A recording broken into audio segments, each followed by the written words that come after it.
Bonjour à toutes et tous, bienvenue dans les coulisses du Grand Lyon. Mon invité du jour, Jean-Paul Brett, bonjour. Bonjour. Vous êtes l'ancien maire de Villeurbanne, ancien député aussi. Vous avez déjà été par deux fois, mais vous avez été le premier à vous appliquer la règle du non-cumul, puisque vous aviez démissionné de l'Assemblée J'en nationale. suis très fier. Et alors, quel besoin vous avez de retourner aujourd'hui, puisque vous présentez aux législatives? C'est pas un besoin, mais et puis je ne pensais pas sortir d'une relative retraite politique. Je dis relative parce que j'ai continué à siéger dans les instances de mon parti, puis bien sûr à m'intéresser à la vie politique. C'est bien sûr la dissolution, c'est un phénomène pour tout le monde. Et puis c'est la situation dans laquelle nous nous trouvons, où il faut à la fois battre le Front National, en tout cas faire en sorte qu'il n'arrive pas au pouvoir, même si à Villeurbanne, la situation est telle que on a peu de risque de voir la circonscription, mais enfin, dans la France entière, ça sera assez différent. Et puis, c'est aussi que je ne voulais pas qu'on se retrouve dans un face-à-face entre le Front National, éventuellement, et puis la France Insoumise. Et notamment à Villeurbanne, où on a un candidat qui est du clan, il faut le dire comme ça, du clan Mélenchon, c'est son gendre, mais au-delà des attaches familiales, des liens familiaux, il est totalement inféodé à Mélenchon, il l'a suivi, il a participé au bruit et à la fureur à l'Assemblée nationale, il a été un des plus virulents adversaires de Glucksmann pendant la campagne, donc si vous voulez, je pense que il y a une place pour un socialisme comme je l'ai représenté, pour lequel les gens m'ont élu à plusieurs reprises, ils me connaissent, donc je n'ai pas besoin de faire mes preuves. Et pour revenir à votre question, cette campagne qui arrive, qu'on n'attendait pas, enfin, pour, je pense la plupart d'entre nous, et qui va être très brève, je pense, me donne cette possibilité. Alors, depuis la dissolution, il y a une inquiétude de voir le Rassemblement national arriver au pouvoir. Le fait que la gauche ait réussi à s'entendre aussi vite, à créer ce Front populaire, ça a ressuscité un espoir, mais pour vous, c'est pas suffisant. C'est bien, c'est-à-dire, en gros, moi, le programme tel que je le connais me convient pour l'essentiel, hein, tel qu'il a été rédigé. Il a vu quand même les filles baisser ses prétentions, un certain nombre de points sur lesquels ils étaient ambigus, au moins dans le propos, il est atténué, que ce soit sur le soutien à l'Ukraine, on pense à ceux-là les plus connus, que ce soit sur la qualification des actes du Hamas, la politique étrangère aussi. Et puis, voilà. Donc, ce programme me fait pas de difficulté. En revanche, ce qui me fait difficulté, C'est Gabriel Amar. c'est le candidat. Ouais, c'est le candidat. Il est candidat depuis 2 ans. La règle, c'est de reconduire les sortants. Alors, même Jean-Louis Mélenchon, Jean-Luc, pardon. Jean-Luc Mélenchon, quand il veut écarter ses anciens amis, il dit il n'y a pas forcément de reconduction. Donc, pour Gabriel Amar, ça aurait pu en être de même. Mais qu'est-ce que vous lui reprochez précisément à Gabriel Amar? Moi, je reproche que c'est quelqu'un qui est un outrancier, sectaire, voilà, qui fait partie de ce clan Mélenchon qui s'est distingué par le bruit et la fureur. Il y participe totalement. Il est solidaire, évidemment, des décisions d'exclusion de Garrido et de Corbière. Enfin, je pense que là, il y en a d'autres.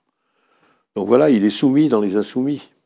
Il est soumis à Beau Papa, entre autres. Est-ce que ces critiques virulentes que vous adressez, vous n'êtes pas le seul à la France insoumise, beaucoup même ne cessent de les traiter d'antisémites, ça ne fait pas le jeu du Rassemblement national au final? D'une certaine manière, je pense que l'outrance, oui, parce que le Rassemblement national qui a adopté une attitude, hein, dont je ne crois pas un instant qu'elle soit très sérieuse sur le fond, qui est de jouer la responsabilité, l'assagissement, gommant un peu ses racines antisémites, évidemment, par rapport à l'attitude de députés comme Hamar, il peut présenter, pour ceux qui n'ont pas une très grande connaissance de l'histoire politique, ils peuvent présenter voilà, un certain attrait. Donc je pense que ce sont de mauvais adversaires pour le Front National, et c'est d'ailleurs, ça a été montré lors des dernières élections, quand il y a un candidat RN contre un candidat insoumis, les candidats RN font un bien meilleur score que quand ils affrontent un socialiste, un social-démocrate ou ou un vert même. Mais Gabriel Amar n'a rien d'un antisémite. Je ne ferai pas cette qualification, mais en accompagnant quand même certains propos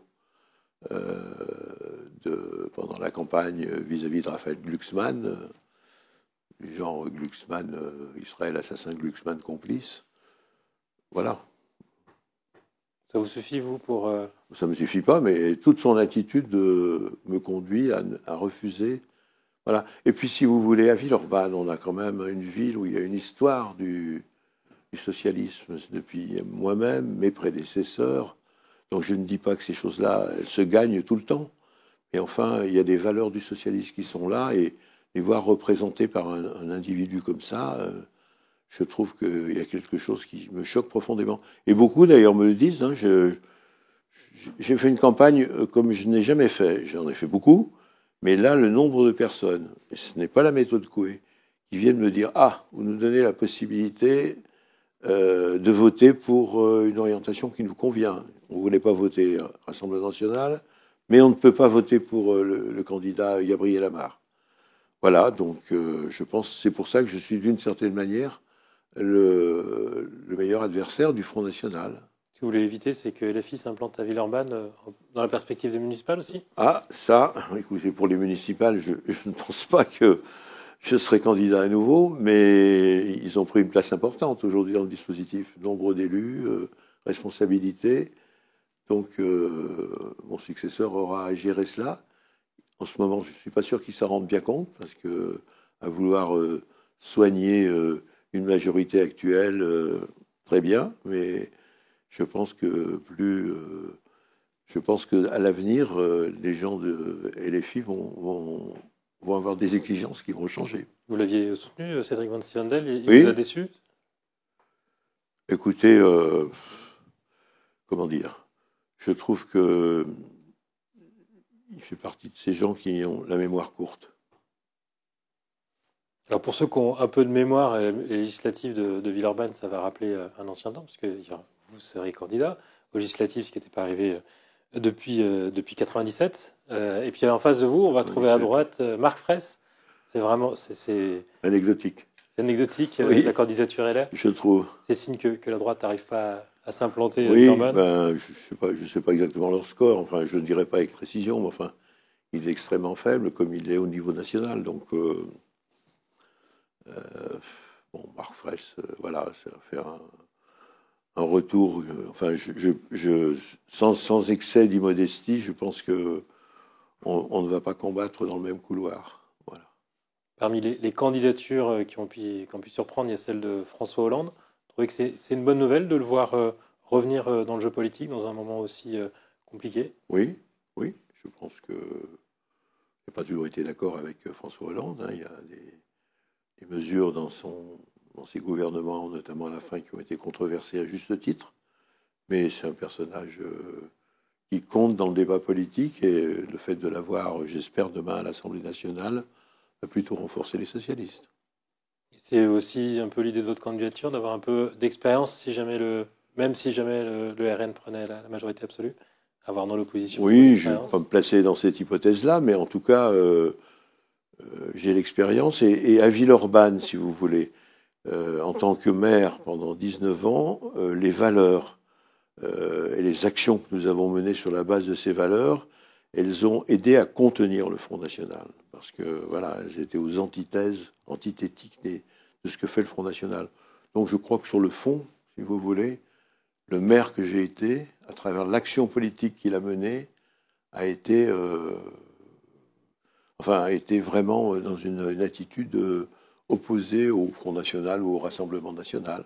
Et je pense que ça, les gens s'en rendent compte et ils s'en souviennent. Jean-Paul Brett, je vous remercie. Et puis moi, je vous dis à demain pour une nouvelle émission des coulisses du Grand Lyon.